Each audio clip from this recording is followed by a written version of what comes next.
Na palavra de Deus está escrito: de graça recebeste, de graça dai. Ajude-nos a compartilhar o Evangelho. Dê o seu like, inscreva-se no nosso canal e ative o sininho. Obrigado. Mas há um Deus nos céus que revela os segredos. Ele revelou o que vai acontecer no fim dos dias.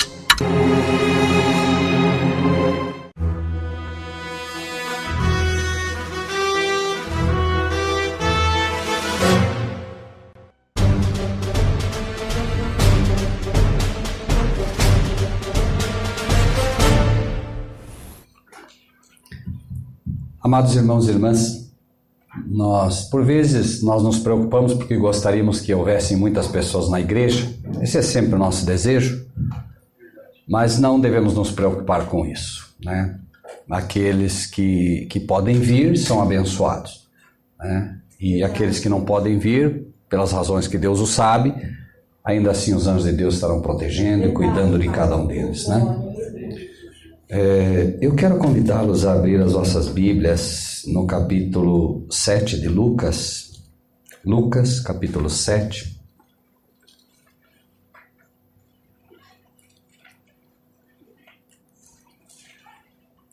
Lucas, capítulo 7.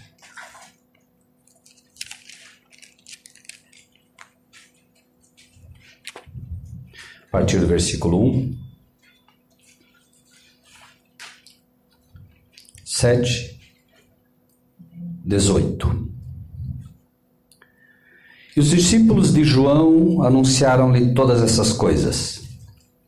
E João, chamando 2 dos seus discípulos, enviou-os a Jesus, dizendo: És tu aquele que havia de vir, ou esperamos outro?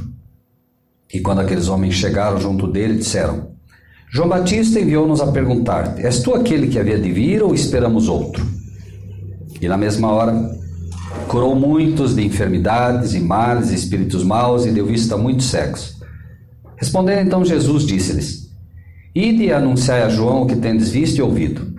Os cegos veem, os coxos andam, os leprosos são purificados, os surdos ouvem, os mortos ressuscitam, e aos pobres anuncia-se-lhe o Evangelho. E bem-aventurado aquele que em mim não se escandalizaram. E tendo-se retirado os mensageiros de João, começou a dizer à multidão acerca de João: Que saístes a ver no deserto? Uma cana abalada pelo vento? Mas que saístes a ver? Um homem trajado de vestes delicadas? Eis que os que andam com vestes preciosas e em delícias estão nos passos reais. Mas que saístes a ver? Um profeta? Sim, vos digo, e muito mais do que um profeta. Este é aquele de quem está escrito: Eis que envio o meu anjo diante da tua face, o qual preparará diante de ti o teu caminho. E eu vos digo que entre os nascidos de mulheres não há maior profeta do que João Batista, mas o menor no reino de Deus é maior do que ele. E todo o povo que ouviu, e os publicanos, tendo sido batizados com o batismo de João, justificaram a Deus. Mas os fariseus e os doutores da lei rejeitaram o conselho de Deus contra si mesmos, não tendo sido batizados por ele. E disse o Senhor: A quem, pois, compararei os homens desta geração, e a quem são semelhantes? São semelhantes aos meninos que, assentados nas praças, clamam uns aos outros e dizem: Nós vos tocamos flautas e não dançastes, cantamos lamentações e não chorastes. Porque veio João Batista, que não comia nem bebia vinho, e dizeis: Tem demônio. Veio o Filho do Homem, que come e bebe, e dizeis: Eis aí um homem comilão e bebedor de vinho, amigo dos publicanos e dos pecadores. Mas a sabedoria é justificada por todos os seus filhos. Amém? Glória a Deus. Irmãos, a grande diferença, e nunca é demais lembrar, a grande diferença da verdade presente é que nós podemos realmente extrair pérolas diferentes de um campo ou de um mar onde aparentemente não se encontra muita coisa. Num primeiro momento você lê isso e qualquer pessoa que leia, num primeiro momento essa passagem diria: mas quais são as pérolas que poderiam ser encontradas aqui? Na verdade, a primeira pérola que nós encontramos, e são muitas, claro, e nem eu as conheço todas, mas a primeira pérola que nós encontramos na verdade, é um convite a todos nós que muitas vezes estamos desanimados. Desanimamos por vezes porque nós pregamos o evangelho às pessoas e as pessoas não aceitam. Esse mesmo dia, o dia de hoje, nós poderíamos olhar para essas cadeiras vazias e desanimar. Porque afinal de contas não se trata de Rogério, não se trata de pastor, não se trata de nada disso. Trata-se de que finalmente, se nós acreditamos realmente que a igreja orou e pediu, orou realmente para que Deus enviasse alguém, e se nós acreditamos nisso, por qual razão não estaríamos aqui? Repito, né? Não é uma condenação a ninguém, cada um tem seus afazeres, nós entendemos isso tudo. Mas não deixa de ser, de certa forma, triste, não é? Quando nós olhamos essas cadeiras vazias. Não porque estamos bravos ou machucados com as pessoas que não vêm, mas porque nós gostaríamos realmente que as pessoas pudessem, né, dar o devido valor à palavra, dar o devido valor ao evangelho. E quando nós realmente acreditamos que Deus ouviu nossa oração e trouxe, né, pessoas que podem realmente nos alimentar, o desejo nosso seria de que a igreja realmente estivesse cheia. Mas se os olhos da fé pudessem ser abertos nessa noite, nós veríamos certamente anjos, quem sabe em cada uma dessas cadeiras, nós veríamos esta igreja realmente cheia. Por quê? Porque os anjos realmente gostam de estar onde a palavra de Deus é compartilhada e, acima de tudo, quando a verdadeira palavra de Deus é compartilhada. Independentemente disso, né, para nós, resta saber, nós como ministros, como aqueles que pregam a palavra, para nós, resta saber que Jesus pregou para uma só pessoa. Então, no que toca a nós, nós temos que fazer o nosso trabalho normalmente, né? E somos as últimas pessoas do mundo que poderiam reclamar de qualquer coisa. Apenas, né, falamos porque quando nós, ou qualquer um dos irmãos, por vezes, né, tem desânimo, por, quem sabe, falar para o vizinho da palavra de Deus, quem sabe falar para os amigos, para os colegas de trabalho, e eles não vêm, eles não aceitam, e você convida uma vez, e convida duas, e convida três, e eles não vêm, podemos desanimar, né? Vamos encontrar aqui já de cara uma pérola preciosíssima no versículo 19, que está aí. É dito: e João, chamando 2 dos seus discípulos, enviou-os a Jesus, dizendo: És tu aquele que havia de vir ou esperamos outro? João foi um profeta inigualável. João anunciou a vinda de Cristo. Quando Cristo aparece para ser batizado, João é quem diz: Eis o Cordeiro de Deus que tira o pecado do mundo. João reconheceu naquele homem simples que vinha, que era Jesus. Ele era um homem simples, comum, ele passaria na rua e as pessoas não veriam a menor diferença nele, né?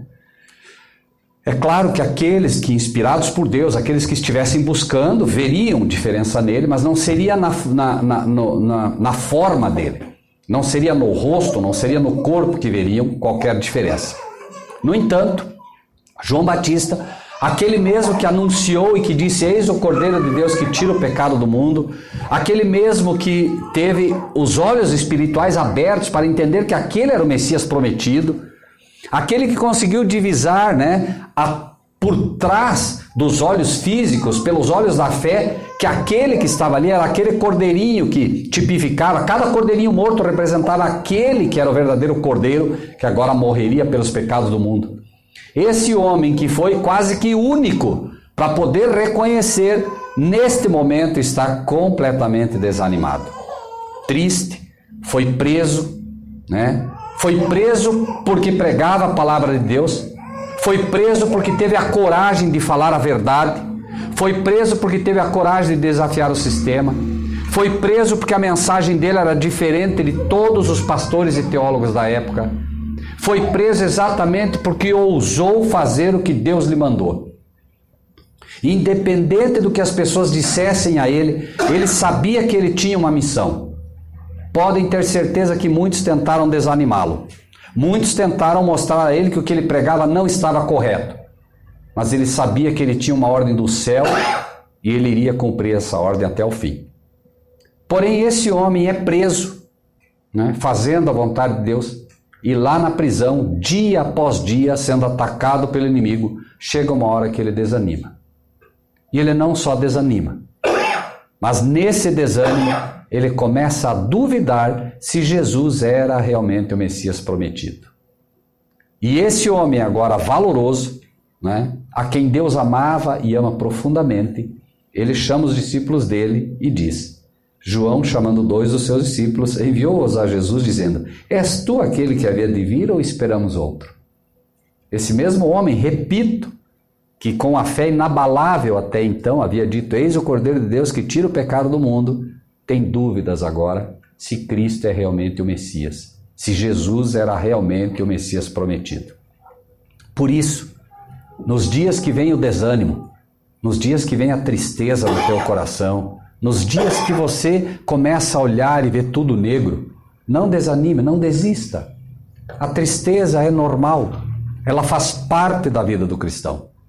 Mas é preciso que também nesse momento, pelos olhos da fé, a gente consiga ver além daquilo que está acontecendo. João, em algum momento, tirou os olhos do seu mestre e começou a olhar para si mesmo. E quando a gente olha para a gente mesmo, o que acontece? A gente desanima. Porque a gente começa a olhar para dentro de nós, tentando achar algo de bom. E quanto mais nós nos aproximamos de Cristo, menos nós vemos algo de bom em nós. E quanto menos você ver algo de bom em você, mais você deveria ficar feliz. Porque quanto menos você vê algo de bom em você, é porque você está mais próximo de Cristo. Se nós apagássemos a luz neste momento, nós não encontraríamos falha em nenhum dos irmãos e irmãs. Nenhum. Mas quando a luz é acesa, começam a aparecer as pequenas rugas, começam a aparecer os pequenos defeitos, começam a aparecer as pequenas debilidades. E quando a luz da palavra se acende sobre o nosso coração, nós começamos a ver os nossos defeitos. Por quê? Porque o Espírito de Deus convence do pecado. Então, quando a luz é acesa no nosso coração, quando a luz entra no nosso coração, ela começa a descobrir os nossos defeitos e pecados. E por quê? Porque eis o Cordeiro de Deus que tira o pecado do mundo. Quando o Espírito de Deus entra no nosso coração de verdade, nós começamos a ver os nossos defeitos. E Deus começa a revelar os nossos defeitos por uma razão só. Porque Ele quer nos fazer perfeitos. E Ele só vai conseguir nos fazer perfeitos. Ele só vai conseguir perdoar os nossos pecados se primeiro Ele puder nos revelar os nossos pecados. Segundo, se nós, ao ver os nossos pecados, aceitarmos que somos pecadores e que temos esses pecados, e aí confessá-los. E a razão é simples para isso tudo.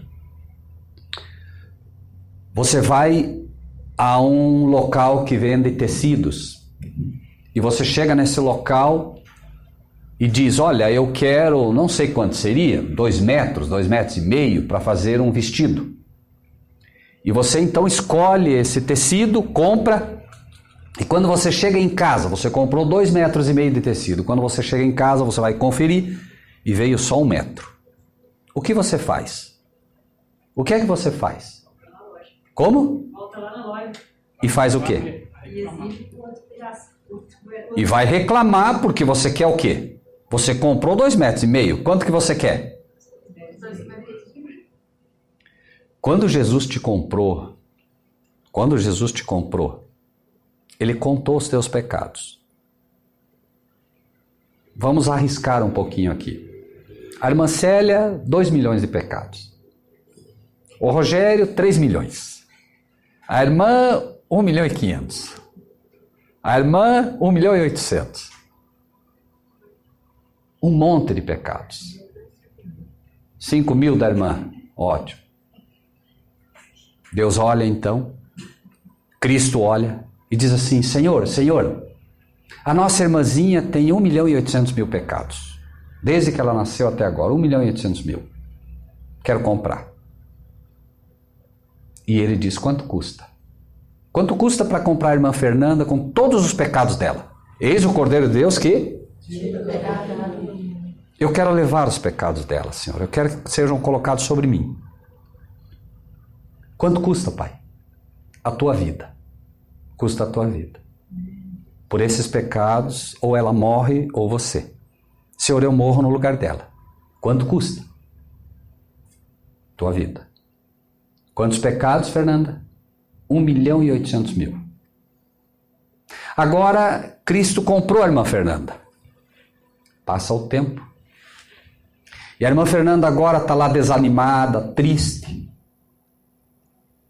E aí ela ouve uma vozinha, aquela voz do Espírito, que diz assim: escuta, por que você está triste? O que você está fazendo aí? Como Elias, né? Elias, o que você está fazendo aí, Elias? Né? Desanimado, triste. Ela diz: Senhor, eu estou cheia de pecados. Filha, você já confessaste teus pecados? Sim, Senhor, eu confessei, mas eu ainda estou muito triste por causa deles. Filha, quanto eu paguei por você? O senhor pagou com a tua vida. Você acha que eu paguei pelos teus pecados? Você acha que o meu pai aceitou o sacrifício que eu fiz no teu lugar? Sim, Senhor, eu acredito que sim. Quantos pecados você acha que eu comprei de você? Quantos pecados você acha que eu comprei? Todos? Qual seria a resposta da Fernanda? Todos, Senhor. Então por que você está reclamando? Por que você está triste? Eu comprei? Todos. Por que você vai à loja reclamar se te entregaram só uma parte? Você quer quanto? Tudo. Eu também quero. Eu comprei todos os teus pecados. Eu quero todos eles. Eu não quero mais que você fique esmagada pelo peso deles. Se você pediu perdão, por que você não confia em mim e acredita que eu os perdoei? Não é assim? Pergunto. Se você tem a capacidade de reclamar porque comprou e não te entregaram tudo, por que Jesus teria que agir diferente com você? Quando ele te comprou com todos os teus pecados. Ninguém enganou ele. Ele olhou e disse: eu sei quantos pecados tem. Você não tem como enganá-lo. Mas da mesma forma que você vai e pede perdão a ele pelos pecados, da mesma forma que você deve confiar ao pedir perdão a ele, você também deve confiar no perdão. E a razão para isso também é uma só. Se você não conseguir aceitar que foi perdoada por Deus, você não vai conseguir perdoar quem te ofende e quem te machuca. Você não pode dar a outro o que primeiro você não ganhou. Então a maioria dos casos que acontecem quando a pessoa diz: não, eu não vou perdoar aquela pessoa, a razão é uma só. Ela não se apossou do perdão que Deus ofereceu a ela. E aí, sabe o que acontece? São inúmeros os casos de pessoas que ficam doentes porque não perdoam. Porque os pecados esmagam a pessoa. Ele pode achar que não, mas ele é esmagado por eles. E aí, no momento que essa pessoa perdoa, a paz invade o coração dela e ela realmente tem saúde de verdade. Mas não é uma questão de eu agora preciso perdoá-lo. É uma questão de primeiro ir a Deus e pedir perdão dos pecados. Porque a oração é: perdoa os meus pecados assim como eu perdoo os que me têm ofendido. No final das trocas, o perdão não é a desculpa. Desculpa o diabo inventou. A Bíblia inventou o perdão. Desculpa é: eu piso no pé de alguém, desculpa, tire a minha culpa. E a desculpa, normalmente, quando você pede desculpa a alguém, normalmente, ou invariavelmente, você vai tornar a cometer aquilo. O perdão não. Sabem por que não? Porque o verdadeiro perdão de Deus é uma troca. Perdão, ou dar por, ou dar per. Eu dou a minha injustiça pela tua justiça. Eu dou o meu ódio pelo teu amor. Eu dou a minha maldade pelo teu amor ou pela tua bondade. Isso é perdão, é uma troca. Deus oferece o amor dele pelo teu ódio. Deus oferece a bondade dele pela tua maldade. É uma troca. E é uma troca simples. Para que essa troca aconteça, apenas é preciso que você reconheça que é assim.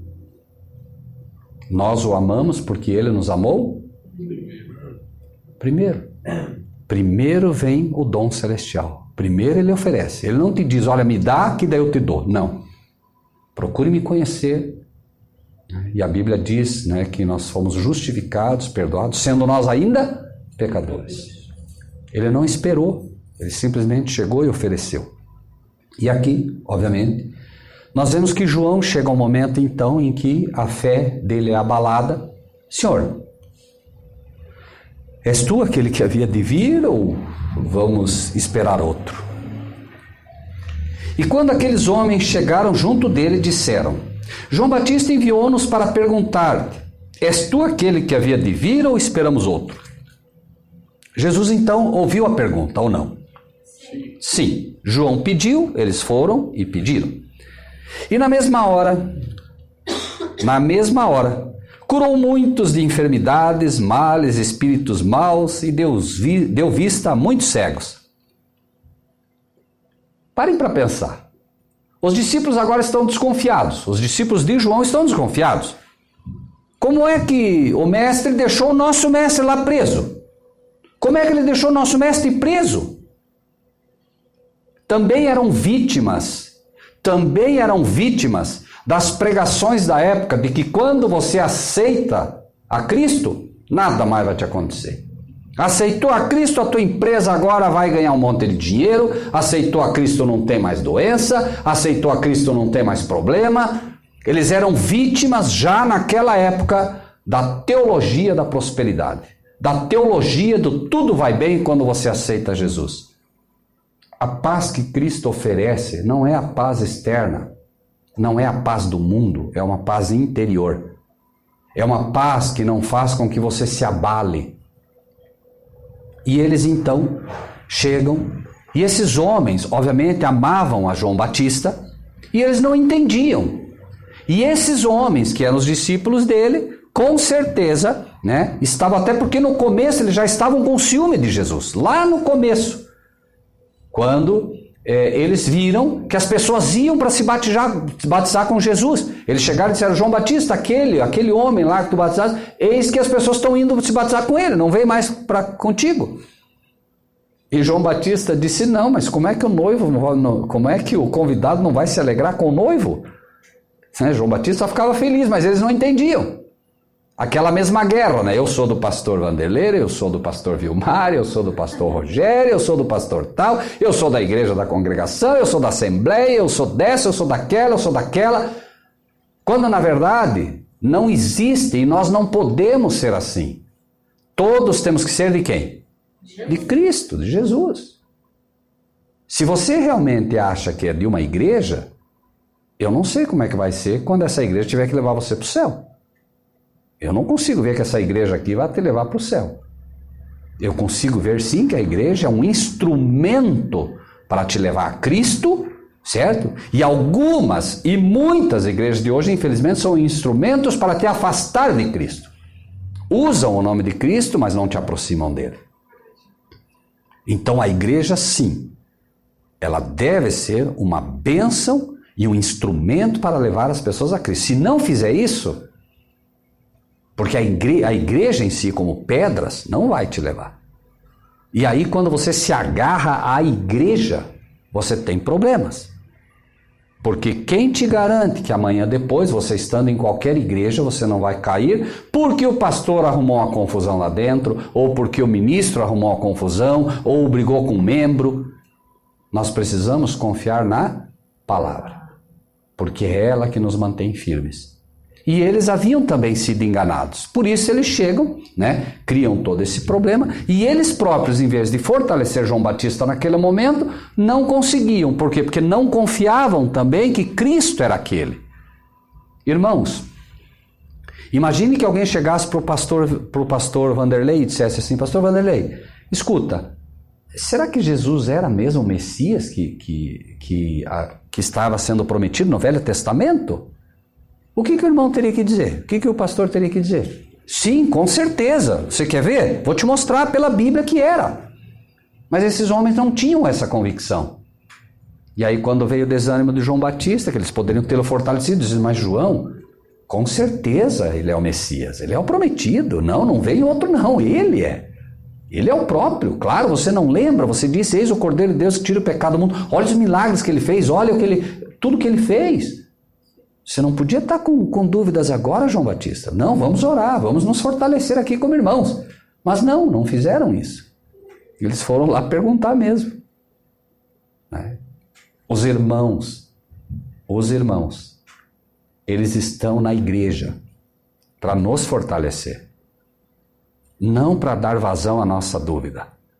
Ah, sabe que eu olho, não sei não, mas eu acho que aquilo lá não está muito bom.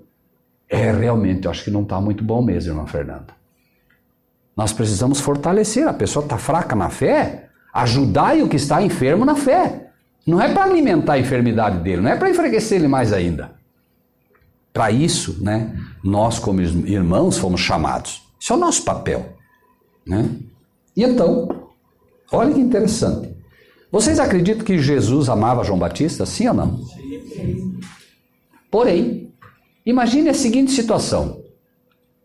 O irmão Osmando chega e diz assim, irmão Rogério, não, perdão. O irmão Osmando chega e diz assim, irmã Fernanda, por favor, vá lá até o irmão Rogério e pergunte para ele se ele é realmente uma pessoa que prega a verdade ou não. Peça para ele que me responda. A irmã Fernanda chega para mim e diz assim, irmão Rogério, o irmão Osmando me pediu, ele queria perguntar se você é realmente um homem que prega a verdade ou não. Eu dou as costas para a irmã Fernanda, e começo a pregar. E a irmã Fernanda está ali ouvindo, porque ela está esperando a resposta. Eles chegam para Jesus e dizem assim, senhor, João Batista pediu para a gente perguntar para o senhor se o senhor era aquele que deveria vir, se o senhor era o Messias prometido ou não. O que Jesus fez? Leiam aí. O que ele fez? Na mesma hora, o que ele fez? Curou muitos de enfermidades, e males e espíritos maus. E deu vista? E deu vista a muitos cegos. A melhor forma de provar alguma coisa para alguém é pela palavra. A palavra prometia, o Messias prometido já dizia lá no livro de Isaías que ele viria, que ele curaria, que ele daria vista aos cegos, que ele ajudaria os quebrantados de espírito. A palavra de Deus prometia isso. E Jesus então fez o quê? Fez exatamente o que a palavra de Deus dizia que o Messias faria. Imagine só. O irmão Osmando, com dúvida, chega para a irmã Fernanda e diz assim, ó, vai lá e pergunta para o irmão Rogério se ele é realmente um pregador da verdade. Eu digo, claro que eu sou, Fernanda. Como que não? Ela vai chegar para o irmão Osmando e vai dizer, ó, ele disse que ele é. Vai adiantar alguma coisa? Não. Ele está com dúvida. Então eu permito que a irmã Fernanda acompanhe o que eu estou pregando. Agora ela vai escutar. E se ela for uma pessoa com discernimento, ela vai chegar, não, realmente ele... Os fariseus mandaram alguns para lá pregar Jesus. Os soldados foram lá para prender Jesus. Foram lá para prender. E Jesus estava pregando. Quando eles chegaram, né, começaram a ouvir, esqueceram até o que foram fazer lá. Voltaram, quando disseram, escuta, vocês prenderam. Nunca vi um homem falar igual aquele. Esqueceram até o que foram fazer. Irmãos, quando alguém está fraco na fé, tem que usar a palavra. Não tem outro jeito. Não, olha aqui, veja isso, veja aquilo. O poder não está no que eu digo ou deixo de dizer, o poder está na palavra. Nós tivemos o privilégio de ir a Paraíba nesse fim de semana passado. Algumas pessoas, poucas dali, encontraram nossos vídeos, gostaram do que aprenderam e chegaram para o grupo e disseram, não, nós temos que trazer esse homem, vamos trazê-lo. Será? Não, vamos trazê-lo. Adiantava dizer? Se eles perguntavam, olha, mas será que ele... Adiantava falar alguma coisa? Não. Quando Filipe viu a Cristo, ouviu a Cristo, ele foi rápido buscar o irmão. Natanael. E Natanael estava embaixo da figueira. Natanael, escuta, nós encontramos o Messias, Jesus de Nazaré. Pode vir alguma coisa boa de Nazaré? Pode vir alguma coisa boa de Santa Teresa? Um ovinho desse tamanho? Pode vir alguma coisa boa de lá? E quem sabe as irmãs e os irmãos vão chegar e dizer, escuta, olha, nós temos ouvido um irmão, temos ouvido o pastor, temos ouvido que prega a palavra, que fala sobre profecia, que fala sobre Apocalipse, que fala sobre Daniel. Ah, é? Onde? Santa Teresa. Pode vir alguma coisa boa de Santa Teresa? Eu estou numa igreja aí com 5.000 membros, tem bispo, tem papa, tem padre, tem pastor, tem apóstolo que fez teologia, PhD, e tem 1000 cursos e 1000 não sei o quê. Por que eu vou lá? O que disse Filipe para ele? Para Natanael? Vem ver. Vem e ver. Não adianta ficar querendo dizer, não, o pastor Vanderlei prega a palavra. Vem ver. Não é? Foi o que ele disse. Graças a Deus, Natanael foi ver. E quando foi ver? Não adianta, meus irmãos. Ouvir o que os outros falam é um problema. Vocês querem ver? Eu não quero aqui. Eu já ouvi, por exemplo. Vocês já ouviram falar de uma escritora chamada Ellen White? Quem já ouviu falar dessa escritora? Já ouviram? Já? Se você perguntar para qualquer pessoa que não tenha lido um livro dela, qualquer pessoa, sabe o que eles vão te dizer? Isso aí é uma falsa profetisa. É o que você vai ouvir. Mas leia um livro dela. Depois que você lê, se você realmente achar que ela é uma falsa profetisa, agora diga para as pessoas, não, ela é uma falsa profetisa. Mas por quê? Não porque você ouviu dos outros, mas porque você leu. Vem e vê. Eu já encontrei muita gente que diz, não, aquele é um falso profeta. Você já leu algum escrito dele? Não li. Ah, bom, então. As pessoas hoje, infelizmente, é o que diz a Bíblia. O Apocalipse mostra a condição da igreja hoje. Povo que julga. Nem viu e julga. Não, o pastor Vanderlei, ele fez teologia onde? Não fez teologia. Então, é assim, irmãos, infelizmente. Nós vivemos numa época onde todo mundo está disposto a julgar. Nós colocamos matérias na internet, no Facebook, alcança muita gente. Aí o sujeito faz um comentário, não é bem assim. Nem leu a matéria. Nem leu. Colocamos um post lá. Não sou católico, por isso acredito em Maria, que o Osmando gosta muito dessa matéria. A pessoa só lê o post. Diz, não, Maria não é de Deus. Mas como que Maria não é de Deus, irmãos? Leia a matéria. Leia primeiro, não é? E infelizmente é assim, as pessoas leem tudo pela metade. Dizer que Maria não é de Deus, mas como que Maria não é de Deus? Quem não é de Deus é o que inventaram sobre ela. Isso não é de Deus. Não é de Deus uma imagem que você vai se ajoelhar e adorar. Isso não é de Deus mesmo, Deus nunca pediu para fazer isso. Mas a Maria não tem culpa nenhuma se fizeram isso com ela. Nenhuma culpa.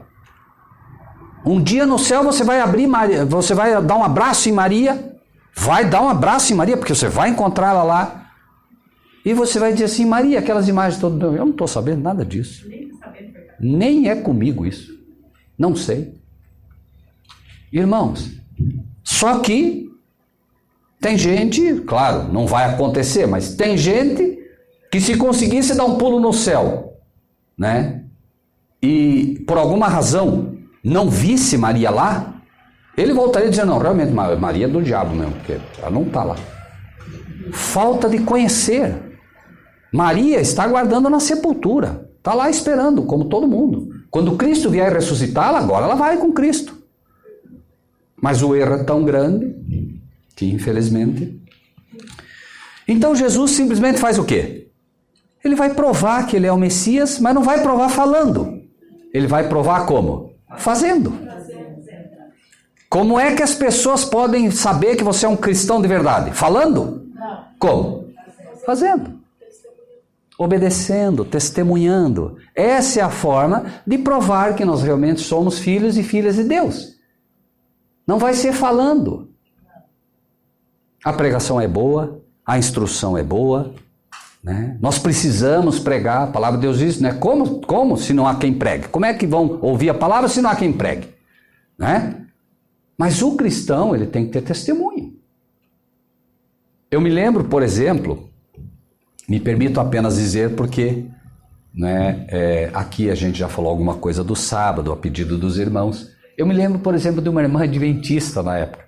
E os adventistas são nossos irmãos, sim. Sabem por quê? Que atacam os adventistas, como atacam os assembleianos, como atacam os pentecostais, como atacam... O mundo ataca todo mundo, gente. Mas nós não podemos nos dividir. Tem gente boa e tem gente ruim lá. Tem gente boa na católica e tem gente ruim lá. Por que Jesus diz claramente, sai dela, povo meu? Ele tem gente dele lá. E aí nós ficamos brigando. Quando devemos ser irmãos. Tem gente lá, não tenham dúvida disso. Tem gente boa na Adventista, tem gente boa na Testemunha de Jeová, tem gente boa em todo lugar. Tem joio e tem trigo. E aí, nós acabamos nos acusando. E recentemente, eu vi um testemunho, e um pastor chega, como poderia ser da Assembleia, como poderia ser, né? Estou falando do Adventista porque eu vi esse testemunho do Adventista, e me chamou a atenção. E o pastor chega para ele e diz assim, irmã, como é que tá? Tá tudo bem. E a fé? Tá bem, a fé tá boa. Ah, tá? Tá. Ah, muito bem. Tá trabalhando no tal lugar. Sabe, eu estou trabalhando lá no tal lugar e ninguém sabe que eu sou uma cristã. Como é que é? Ninguém sabe que eu sou uma cristã. Será que isso é um testemunho válido? Porque se eu não vou falar para ninguém, porque senão eles começam a me xingar, começam a achar que eu sou uma quadradona, tirar sarro. Isso é testemunho? Não. Não se pode acender uma luz e colocar embaixo da mesa. Não tem jeito. A luz tem que brilhar, tem que brilhar. Onde você está, tem que brilhar. Está todo mundo se matando e você está lá no teu canto. Está todo mundo brigando e você está tentando apaziguar. E essa é a contramão do mundo. Sabe que, voltando da Paraíba, tem alguns lugares que o avião dá umas chacoalhada meio esquisita, né? Entra naquela turbulência, né? E, obviamente, eu entro no avião, a primeira coisa que eu faço é o que todo cristão faz. O que todo cristão faz? Mas eu não oro por medo. Eu não oro por medo do avião. Em primeiro lugar, porque eu já sei que se Deus não manter aquele trambolho no ar, ele cai mesmo. Né? Não tem como, aquele monte de ferro lá, o homem acha que é por causa da turbina, acha que é por causa disso. Não, o avião voa porque os anjos mantêm, porque podem ter certeza, uma maquinaria pesada daquele jeito, primeiro o demônio que alcançar ele derruba, mas Deus não deixa. Não se trata só do avião voar, trata-se de que o diabo vai tentar derrubar todos os aviões que puder, é só isso. Isso aí. Então você entra e ora, e aí dá essas turbulências, você não se preocupa, porque no final das contas os anjos estão segurando, você orou, você pediu que Deus cuide de todas aquelas almas que estão lá dentro. E na verdade, o verdadeiro cristão, ele não ora para que Deus proteja ele nessas horas. Senhor, proteja aqueles que ainda não conhecem o Senhor. Porque se cai o avião e morre todo mundo, Senhor, eu confio que morro nos teus braços. Mas não é porque eu sou bom, não, eu confio porque aprendi a confiar nele, como qualquer um aqui. Mas as pessoas que não têm Deus, que não têm Cristo, essas têm que ter mais oportunidade de vida. Então, no final das contas, irmãos, a fé, ela é um ato, pura e simplesmente, daqueles que realmente, né, conseguem ver aquilo que é certeza, né, ou confiança baseada na própria fé. A fé é a firme convicção das coisas que não se veem. E eu me perguntava com Deus, Senhor, se esse avião começasse a cair, qual seria a minha reação, Pai? Eu realmente não sei. Eu imagino que ficaria tranquilo, mas eu não sei. Pode ser que ficasse mais desesperado que os outros. Eu não sei, irmãos. Não é? Vale a pena a gente nunca confiar na gente mesmo. Dizer, Senhor, olha, eu gostaria de até, numa hora dessa, poder testemunhar que eu sei em quem eu creio. E não me preocupar. Né? Mas, como Pedro, né? Diz, Senhor, todo mundo vai temegar, eu não. Pode ser que, se nós estivéssemos lá, nós seríamos os primeiros a começar a gritar. A gente não sabe. Não é? Então vale a pena sempre desconfiar da própria fé e dizer, Senhor, olha, se algo acontecer parecido, me ajuda a dar um testemunho do que é um cristão. Porque aí, quem sabe, né, não sei, 1, 2, ou 10, ou 20, ou 30, não importa, todo mundo desesperado, daqui a pouco alguém olha, a Fernanda está lá tranquila. Ele diz, mas você está com algum problema? Você não está escutando o que está acontecendo? Não, eu sei em quem eu creio. E quem sabe essas pessoas agora agarrariam a mão dela, então por favor me ajuda, ora por mim. E quem sabe quantos não se converteriam como ladrão na cruz, no último segundo de vida, no último minuto, não é? Mas enfim, Jesus então mostrou que ele tinha uma fé viva. E ele mostrou exatamente o que eles precisavam ver. E aí o que aconteceu? 22. Respondendo então, Jesus disse-lhes: ide e anunciai a João o que vocês têm visto e ouvido. Não adianta eu falar para vocês. Falem o que vocês viram. Sejam testemunhas do que viram. Os cegos veem, os coxos andam, os leprosos são purificados, os surdos ouvem, os mortos ressuscitam. Bom, ressuscitando morto, aí não dá mais para ter dúvida, né? E aos pobres anuncia-se o evangelho, aos pobres de espírito. E bem-aventurado aquele que em mim se não escandalizar. Diga para João Batista, então, contem para ele o que vocês viram e diga para ele, né? Bem-aventurado aquele que em mim não se escandalizar. Né? Não se preocupe, João Batista. Continue confiando da mesma forma. Não se escandalize pelo que vão dizer, não se escandalize pelo que vão falar, não se escandalize por nada. Vão chamar você de fanático, vão chamar você de quadrado, vão chamar você de maluco. Não se escandalize com nada disso. Não se preocupe com absolutamente nada disso.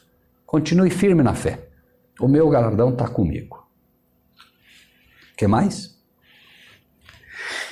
E tendo-se retirado os mensageiros de João, começou a dizer à multidão acerca de João: que saístes a ver no deserto, uma cana abalada pelo vento? Outra coisa impressionante aqui. Muitas pessoas às vezes querendo fazer bem. A primeira vez que eu tive a oportunidade de pregar foi numa semana de oração e tinha muita gente. E Deus sabe, eu orei, me preparei e pela graça de Deus pude compartilhar aquilo que aprendi. Quando acabou a pregação, uma irmãzinha querida, sem maldade nenhuma, chegou para mim e disse assim: você vai ser um grande pregador. Falou para mim. Naquela hora, eu não podia falar para ela para não machucá-la. Eu só falei: Pai, não permita de maneira nenhuma que o diabo coloque isso no meu coração. O elogio, irmãos, é uma arma nas mãos do inimigo. É uma arma. Pode parecer bom. O verdadeiro cristão não canta para receber o louvor das pessoas. O verdadeiro cristão canta para Deus. O verdadeiro pregador não canta para ele crescer, para as pessoas dizerem: nossa, que maravilha. O verdadeiro pregador, ele prega para que Cristo seja exaltado. Nós não buscamos aplausos. O verdadeiro cristão não busca aplausos. É verdade que as pessoas, quando ouvem uma boa palavra, se regozijam, mas devem agradecer a Deus. E, acima de tudo, entender que se um homem prega ou se uma pessoa canta e canta bem, é porque Deus lhe deu o dom. É só isso. E nada além disso. Os méritos são todos de Deus. E então, nós vemos, exatamente isso. Vejam só o que aconteceu aqui. Tendo-se o quê? Se retirado os mensageiros. Jesus esperou, veja que parece o contrário, né? Jesus deveria esperar então, dizer: não, digam lá para João Batista que ele é um servo de Deus, que ele isso, que ele aquilo, que ele aquilo. Quando eles saíram, é que ele diz: que saístes a ver no deserto, uma cana abalada pelo vento? Agora ele vai falar bem de João Batista. Agora ele vai elogiar o servo do Senhor, porque os mensageiros não estão mais aí para ir lá contar para ele. Verdade. Olhem que impressionante como as coisas de Deus são diferentes das coisas do mundo. Não é? Porém, ao mesmo tempo, olha as lições que ele mostra. Ele então diz assim: que saístes a ver no deserto, uma cana abalada pelo vento? Vocês acham que vieram aqui para ver João Batista e João Batista era uma cana abalada pelo vento? Vocês acham que João Batista era levado por qualquer vento de doutrina? Não. Mas que saístes a ver? Um homem trajado de vestes delicadas? Ponto número 1. O verdadeiro cristão, o verdadeiro ministro, o verdadeiro pregador não se abala. Ele não pode, de maneira nenhuma, ser levada pelo vento. Ah, não, veja bem, olha, agora é o seguinte, viu? Você vai entrar para essa igreja, você vai ser um pregador, mas é o seguinte, aqui você tem que pregar desse jeito. Não. Eu prego o que Deus me manda. Não, mas se você pregar do jeito que você está pregando, nessa igreja você não vai poder pregar. Então eu não vou pregar nessa igreja. Ou você faz o que Deus te manda e não se abala por vento de doutrina nenhum, não se abala pelos ventos impetuosos que te empurram para deixar de fazer para pregar a palavra de Deus, ou você não faz o trabalho de Deus direito. O verdadeiro pregador, o verdadeiro mensageiro de Deus, o verdadeiro profeta de Deus não pode ser levado pelo que as pessoas querem ouvir. Ele tem que dar a elas o que elas precisam. Porque se você for pregar o que as pessoas querem ouvir, vai encher a igreja, mas vai encher de joio. E aí o trigo é que vai ficar incomodado, porque daí o trigo vem para buscar o alimento e não tem. Porque o alimento que está sendo dado é alimento para joio, e o trigo não quer joio. O trigo quer trigo. Mas que saísses a ver um homem trajado de vestes delicadas? Eu vou lá naquela igreja, aquele pastor, olha, além de tudo, ele é um pastor bonito, ele é um pastor com umas roupas caras, ele tem carro novo, ele tem... Que viesses a ver? Você veio buscar o quê? Você veio para a igreja para olhar a roupa das irmãs, a roupa dos irmãos? O que você veio ver? É ou não é a realidade de muitas igrejas? Vira um desfile de modas. Aí sobe no púlpito um pastor simples, pobrezinho, só tem um terno, não é? Só tem um terno. É a 10ª vez que ele vai pregar e ele está com o mesmo terno. E aí as pessoas dizem, será que esse pastor só tem esse terno? Será que ele não tem outro terno? Irmãos, que triste. Que triste. João Batista usava roupa de pele de camelo. Qualquer um que quisesse acusar João Batista por causa da roupa teria muito para falar. E vai ser assim. Quem quiser ir na igreja para falar da roupa da irmã ou do irmão vai ter muito para falar. Porque a palavra de Deus, ela realmente é para os pobres de espírito. É para as pessoas simples. E invariavelmente, sabe o que acontece? José de Arimateia era riquíssimo. Nicodemos era riquíssimo. Saulo era riquíssimo. Ficaram pobres por amor do evangelho. José de Arimateia, logo que Cristo morre, é quem vai e entrega o local para que Cristo pudesse ser enterrado. Nicodemos, junto com Nicodemos, foi quem realmente manteve o evangelho com dons na época. Porque os outros todos eram pobres. E aí eu pergunto, num primeiro momento, Saulo, todo bonito, apedrejando Estevão. E depois Saulo, com roupas bem simples, pregando o evangelho. Tudo de ponta cabeça. Por quê? Porque o verdadeiro cristão anda na contramão do mundo. E as pessoas que querem, infelizmente, igrejas caríssimas, bancos tudo confortável, ar-condicionado, tudo bom e do melhor, vão ter problemas. Porque daqui a pouco não vai mais ter isso. Hoje nós podemos agradecer porque podemos estar ainda em igrejas, tranquilas, podemos estar realmente em locais agradáveis, mas daqui a pouco você vai ser chamado para sentar em pedra. Vai ser chamado para se reunir de forma escondida, vai ser proibido. E acreditem, quem não ajudar a igreja hoje, eu digo a verdadeira igreja, quem não ajudar os verdadeiros pregadores hoje, quem não ajudar a verdadeira igreja, para que ela possa fazer o trabalho que tem que fazer, daqui a pouco não vai mais fazer. Porque os verdadeiros cristãos daqui a pouco serão realmente perseguidos. Quem não se dispor a ajudar agora, depois não vai conseguir, mesmo que queira. Por isso nós temos um chamado hoje a ajudar. Ajudar a igreja, ajudar os pregadores, ajudar aqueles que realmente, os ministros, aqueles obreiros, os que estão procurando fazer o trabalho de Deus. Como disse, eu não preciso. Hoje eu não preciso disso, mas tem quem precisa.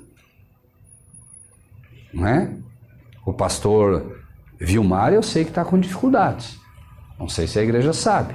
Não sei se ele falou para a igreja, talvez até nem tenha falado, mas ele tem dificuldades. Precisamos ajudá-lo. Cada um sabe o que faz. E por vezes, o que nós vemos é o contrário. A igreja precisa realmente assumir o compromisso e ser verdadeiros Arões. Porque quando Moisés tinha que manter os braços levantados para poder fazer com que Israel vencesse, que a igreja vencesse, ele precisou de pessoas levantando os braços dele. São vocês. São vocês que precisam manter os braços, né, do verdadeiro pregador, do verdadeiro mensageiro, do verdadeiro profeta em pé. Esse é o apoio que eles precisam.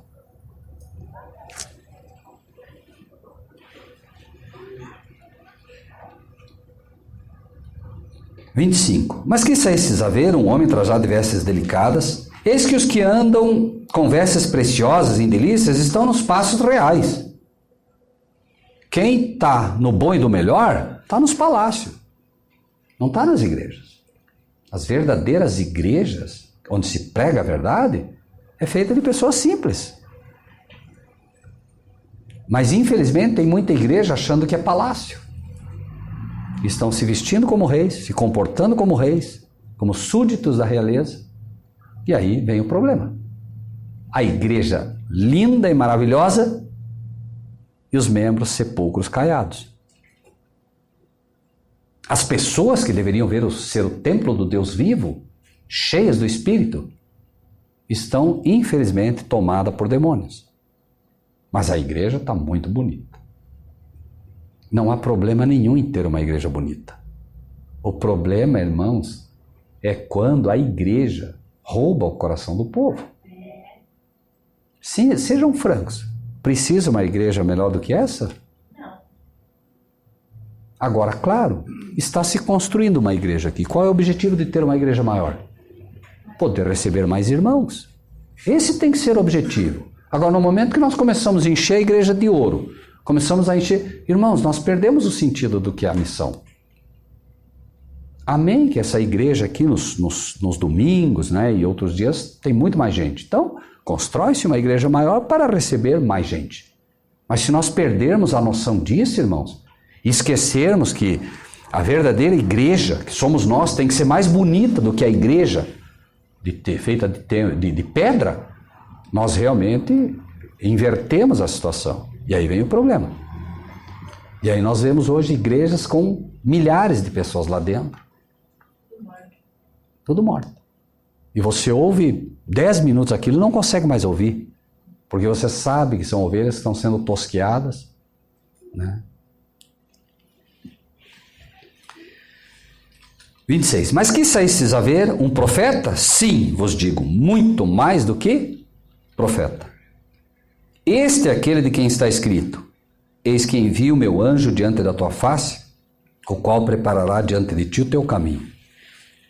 Se nós aceitarmos a missão diante de nós, se aceitarmos a missão que temos de pregar a vinda de Cristo como se deve, o céu dirá com certeza de cada um de nós. Dirá isso ao mundo, dirá isso a todos. Que saístes a ver? Saístes a ver um profeta? Não, ele é muito mais do que um profeta. Saístes a ver o quê? Fernanda? Não, ela é muito mais do que um profeta. Pessoas que realmente têm a coragem de ensinar o que deve ser ensinado, de fazer o que deve ser feito, independente do que digam ou deixem de dizer. O chamado nosso é esse. E por quê? Porque nós temos que nos levantar no espírito de Elias e no espírito de João Batista, anunciando a vinda do Senhor. Vejam que nós, este é aquele de quem está escrito: eis que envio o meu anjo. Cada um de nós deve ser o anjo do Senhor, mensageiros do Senhor. Este é o meu mensageiro. O céu quer olhar para você e poder dizer: este é o meu mensageiro. Quando o diabo sobe e diz assim: escuta, e Deus pergunta a ele: de onde vens? Tu rodeais andar a terra. Deus quer poder dizer: viste minha serva Fernanda, viste meu servo Rogério, viste meu servo minha irmã tal, viste meu servo meu irmão tal, viste? E o diabo, se não puder acusar, ele vai tentar jogar a única arma que ele poderia ter. Claro, ele tem tudo. Tem comida, tem casa, tem carro, tem isso, tem aquilo. E o inimigo vai tentar tirar. E se Deus lhe permitir, ele vai tirar. Aí é a hora que você vai provar do que você é feito. Não é quando está tudo bem. Você vai provar do que você é feito quando tiver tudo, aparentemente, mal. E é exatamente nessa hora que você deveria estar louvando a Deus que muitas vezes você vai estar murmurando contra Ele. Ah, Senhor, por que o Senhor está me castigando? Quando Deus está exaltando você, te dando o privilégio de mostrar a homens e a anjos que você de fato é um servo de Deus. Mas que saístes a ver um profeta? Sim, vos digo muito mais do que profeta. Este é aquele de quem está escrito: eis que envio meu anjo diante da tua face, o qual preparará diante de ti o teu caminho. E eu vos digo que entre os nascidos de mulheres não há maior profeta do que João Batista, mas o menor no reino de Deus é maior do que ele. Esse é o equilíbrio. Ao mesmo tempo que o céu diz: dos nascidos de mulher não há um igual a João Batista, qualquer um de nós, para que não ache que é muita coisa, né? Se pegarmos o menor anjo do céu, vamos ver que perdemos feio para ele. Isso quer dizer o quê? Isso quer dizer que se Deus hoje dissesse: sabe de uma coisa? Esses meus mensageiros são muito fracos. E ele chamasse 10 anjos dele. 10, não mais que isso. Vamos colocar 12, que é o número dos discípulos. Chamasse 12 anjos dele. Vão até a terra e preguem a mensagem. Quanto tempo vocês acham que nós iríamos esperar ainda? Quanto tempo vocês acham que eles iam pregar o evangelho no mundo inteiro? E aí vem uma pergunta. Então por que ele não faz isso? Porque ele confiou a nós. E ele não vai mudar. Ainda que os anjos fizessem esse trabalho muito mais rápido, muito melhor que cada um de nós. Porque ele disse, imagine, se o menor no reino dos céus é maior que João Batista, e ele disse que não houve alguém igual a João Batista, e agora, imagine que ele comissiona os anjos e vão lá pregar na terra. Quanto tempo será que terminava? Quanto tempo será que ele levaria para ver? Mas Deus não vai mudar o seu propósito. Ele deu a mim e você o privilégio de poder pregar a vinda de Cristo. E ele não vai mudar. Ainda que demore, ainda que a gente seja relapso, ainda que a gente falhe, ele vai manter o processo até o fim. Não vai nos retirar esse privilégio. E a única pergunta que eu e você devemos fazer agora não é se, porque a Bíblia diz claramente: esse evangelho será pregado em todo o mundo e então virá o fim. A Bíblia diz. Então o evangelho vai ser pregado. A única pergunta é se eu e você vamos fazer parte dos que pregam esse evangelho. Essa é a única pergunta. E convenhamos, já é tarde. É tarde, irmãos. É tarde para ficarmos perdendo tempo. É tarde para a gente realmente não abraçar essa causa. E acreditem, parece até um absurdo, mas nós podemos acelerar a vida de Cristo. Por quê? O evangelho será pregado em todas as nações, então virá o fim. E aí eu digo assim: bom, não vai mudar nada se eu for. Vai mudar sim. Se todos os cristãos do mundo resolvessem pregar o verdadeiro evangelho a partir de hoje, dissessem: não, vamos pregar, Cristo iria muito mais rápido. Por que será que Cristo está demorando tanto? O cristão não está fazendo o que tem que fazer. O céu está fazendo, os anjos estão fazendo. E nós, infelizmente, ouvimos hoje: não, olha como está crescendo o cristianismo no mundo. O mundo está sendo cheio de cristãos mortos, cristãos mornos. Porque se fossem cristãos quentes, não estavam no estado que está o mundo. A corrupção é violenta, por quê? Porque os verdadeiros cristãos não estão fazendo o seu trabalho. Versículo 29. E todo o povo que o ouviu, e os publicanos, tendo sido batizados com o batismo de João, justificaram a Deus. Prestem bem atenção nisso. Quem foi que justificou a Deus? Quem foi batizado com o batismo de quem? De João. Qual era o batismo de João? Irmãos, o batismo de João era o batismo da água. Mas o batismo de João também era o batismo para arrependimento. Essa é a diferença. Muitas igrejas estão aí. Até a igreja católica batiza com água. Não batiza da forma correta, mas batiza com água. Milhares de igrejas estão batizando, mas não estão batizando no batismo de João. Sabem por quê? A pessoa vem e ela é batizada, mas ela nem tem ideia do que é o pecado. E na católica batiza criança, não sabe, não tem nem noção do que. Tudo errado. A Igreja Católica, como dito, batiza crianças que não têm a menor noção do que é pecado. E as demais, na sua esmagadora maioria, não batizam para arrependimento. Nós falamos aqui já algumas vezes, e essa igreja é uma igreja realmente diferente nesse aspecto, que essa igreja entende a validade da lei. Mas uma igreja que não entende a validade da lei vai batizar para arrependimento do quê? O que é o pecado, irmãos? Pecado é a transgressão da lei.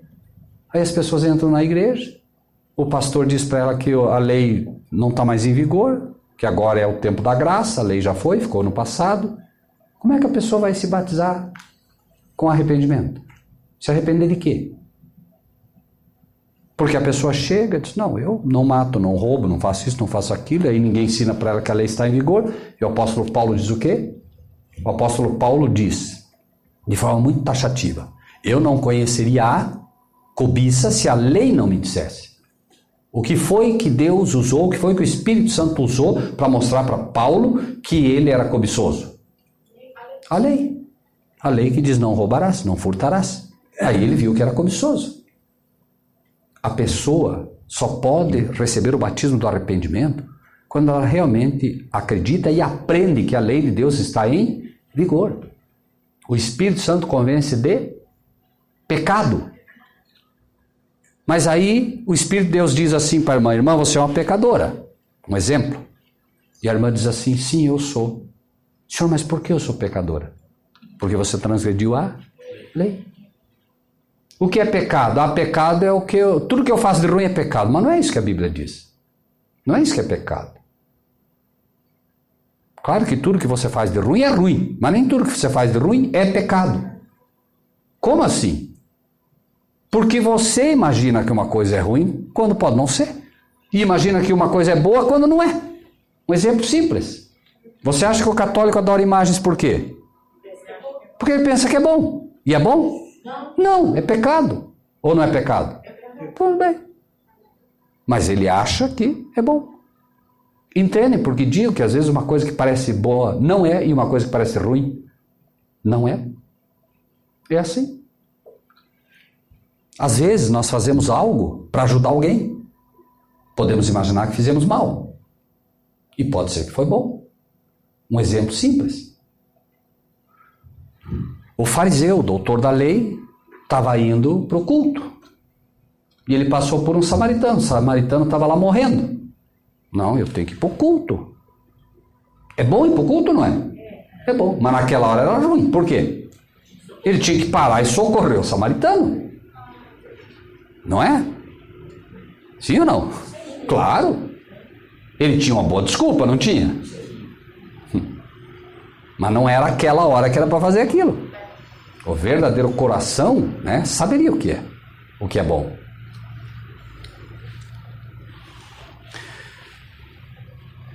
Versículo 30.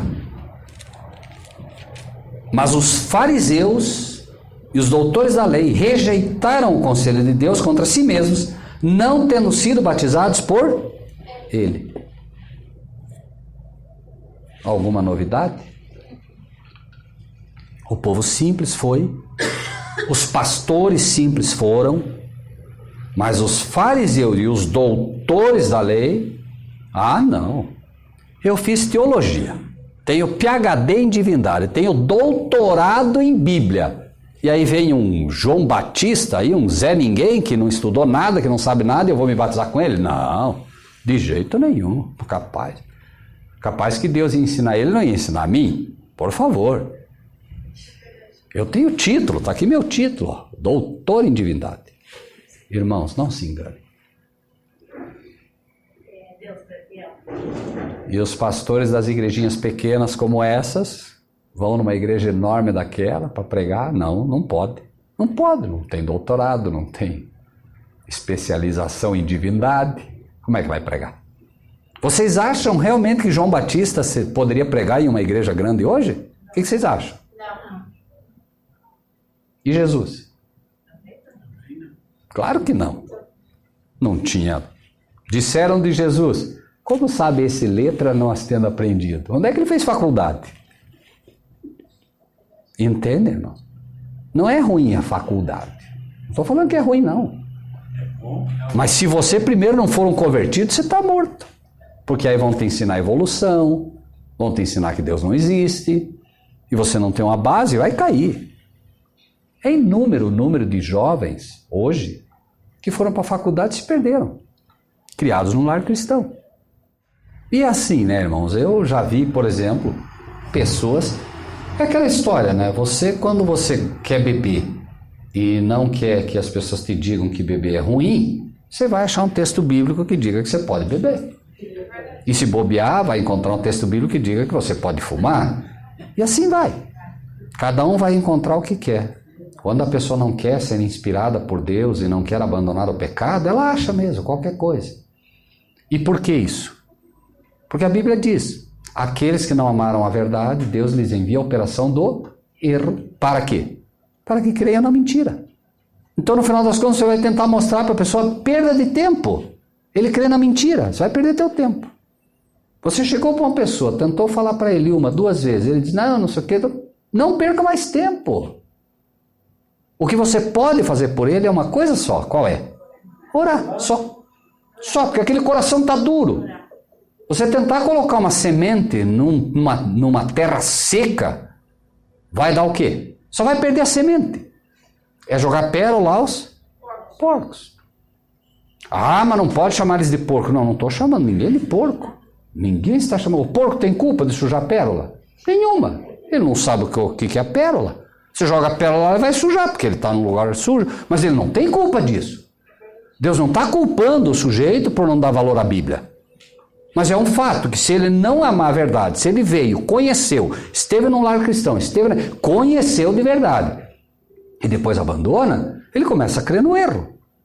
E se ele começa a crer no erro, só orar. Senhor, amolece aquele coração, amolece aquela terra, molha aquela terra para que quando a semente for lançada possa brotar, porque senão não vai nascer nada. 31. E disse o Senhor: a quem, pois, compararei os homens desta geração e a quem são semelhantes? Falando agora diretamente dos fariseus, dos doutores da lei, que não quiseram ser batizados por João. São semelhantes aos meninos que, assentados nas praças, clamam uns aos outros e dizem: nós vos tocamos flautas e não dançastes, cantamos lamentações e não chorastes. Quer dizer, eu fui para a igreja e eu ouvi uma pregação que deveria ter me alegrado muito. Eu não me alegrei. Aí eu fui para outra pregação e eu ouvi uma pregação de chamado. Também não aceitei. Quer dizer, não importa o que se fala, ele não aceita. Ele ouviu a pregação do pastor, por exemplo, que foi uma pregação para levantá-lo, para animá-lo, para fortalecê-lo. Não. Pregador bom é aquele que chama a igreja no chicote. Aí ele vai no outro dia e tem um pastor que chama a igreja no chicote, do jeito que ele vê. Não, isso aí tá louco, esse pastor é maluco. O que é isso? Tem que pregar o amor de Jesus para nós ficar de boa. Nada que se pregue vai contentá-lo. Como criança, né? Veja o texto aí. Nós tocamos flauta, não dançaram. Cantamos lamentação, não choraram. O que querem então? Não querem nada. Não querem nada com o evangelho. Não importa o que se faça. Se vem repreensão, não quer. E se vem palavra de consolo e ânimo, também não quer. Por quê? Porque veio João Batista, que não comia pão nem bebia vinho, e dizeis: tem demônio. Olha só. João Batista era um homem que, a exemplo dos mensageiros de hoje, tem que ser pessoas o quê? Temperantes. Sim ou não? Sim. João Batista, então, não bebia nem suco de uva. João Batista bebia. Não é vinho, bebida alcoólica, não, que está falando aqui. Ele não bebia suco de uva e ele não comia a comida que todo mundo comia, normal. João Batista, então, tinha um chamado específico, que era um exemplo da nossa geração agora, dos verdadeiros pregadores, que tem que cuidar do seu corpo. Desejo que te vá bem. O quê? Quem lembra? Corpo, alma e espírito. Corpo. Cuidar com o que come, irmãos. Não, agora eu estou na graça, tá bom, como o que você quiser, vamos ver. Irmãos, não dá mais tempo para ficar se enganando. As pessoas dizem, não, tá vendo, eu sou forte, ó. Os fracos comem legume, eu sou forte, eu só como carne. Irmãos, não há problema. Você quer comer carne? Não tem problema. Mas por favor entenda, não é o melhor alimento para o ser humano hoje. O gado está doente. Ah, eu só como carne branca. Vai ver como é que está um frango. Estão doentes, irmãos. Faz mal. Agora, claro. Aí vem João Batista, temperante, não comia, né, a maioria das coisas, não aceitaram. Jesus veio com uma pregação que era mais forte do que a de João Batista, porém, era como se Jesus, né, não sendo exatamente um ser que precisasse, como foi João Batista, de um cuidado muito maior, porque Jesus tinha um contato com Deus constante, e outros que vieram e que, de alguma maneira, né, não se vestiam como João Batista, ou não tinham exatamente uma alimentação de estar lá no deserto, comendo só gafanhotos e mel silvestre, como ele comia. Não é que Jesus comia qualquer coisa, não, por favor, não é isso. Mas João Batista tinha uma dieta extremamente rígida, porque ele era um exemplo de nós que viríamos depois. E nenhum de nós vai se igualar a Jesus. Isso não tem como. Por quê? Porque Jesus, de fato, era 24 horas ligado ao Pai. Mas, principalmente, Jesus nunca pecou. Então, não importa. Veio um que come e bebe e vocês não aceitam. Veio outro que não come e não bebe, vocês também não aceitam. Não importa. São pessoas que realmente não querem saber da verdade. Veio o filho do homem que come e bebe e dizeis, eis aí um homem comilão e bebedor de vinho, amigo dos publicanos e dos pecadores. Ah, mas porque Jesus comia um monte de coisa que não podia. Leiam, por favor, para que não fique dúvida. A questão não era que Jesus comia coisa ruim. A questão é que João Batista, pelo trabalho que tinha, estava lá no deserto, pregava lá e comia lá o que tinha. Jesus já ia na casa, por exemplo, de um pecador, ia lá e ofereciam para ele lá um pão, ele comia. Isso, ele come com o pecador, se ele soubesse, ó, a prostituta acabou de cortar o pão e deu para ele. Uma prostituta, ele vai comer o pão que a prostituta deu na mão dele. Irmãos, olhem só que absurdo. Jesus estava quebrando toda uma cadeia de um povo que chegava lá. Deixa eu ver essa água aqui. Irmã, tem uma peneira lá para nós coar, porque vai que tem algum... Entendem o que acontecia? Era assim. Eles coavam, porque vai que tem algum mosquito, eu vou engolir o mosquito, vou engolir o mosquito, vou me contaminar. E então a irmã vinha com todo carinho, trazia água para o irmão olhava e dizia... Acho que essa água aí. A irmã encostou o dedo aqui, irmã. Então, acho que eu não vou poder tomar isso. Era assim. Era um povo que, sabe? E Jesus vem e mostra que não é assim. Eu não trouxe o evangelho para que vocês se separem dos pecadores. Eu quero que vocês vão buscá-los. Não é para ir lá no bar e ficar lá bebendo com ele. Mas é para buscá-lo. É para dar o testemunho. É para mostrar que o evangelho é para todos. E Jesus ia buscá-los. Zaqueu, publicano, foi lá. Zaqueu, desce, me convém comer na tua casa. Ih, olha lá. Porque veio João Batista, que não comia pão nem bebia vinho, e dizeis, tens demônio, tem demônio. Veio o filho do homem, que come e bebe, dizeis, eis aí um homem comilão e bebe. Comilão ainda. Como se Jesus fosse um comilão. Vocês acham que Jesus... Vocês acham, irmãos, que Jesus em algum momento teve alguma doença? Nenhuma. Sabem por quê? Extremamente temperante. Andava. Hoje, por exemplo, a ciência diz assim, não, é melhor correr do que andar. Façam o que Jesus fez que vocês não erram. Jesus corria? Não. Andava. Andar é melhor. Andar é melhor. Comam o que ele comia. E não tem problema. Ensinar o que ele ensinava. Viver como ele vivia. Às vezes as pessoas me dizem, né? Só falo isso porque aqui me perguntaram uma vez, vejam como a gente é fortalecido pelo exemplo de Cristo. Mas Jesus nunca guardou o sábado, um exemplo. A Bíblia faz questão de dizer que ele ia no sábado às sinagogas. Por que será que ele ia no sábado? A Bíblia diz segundo o seu costume.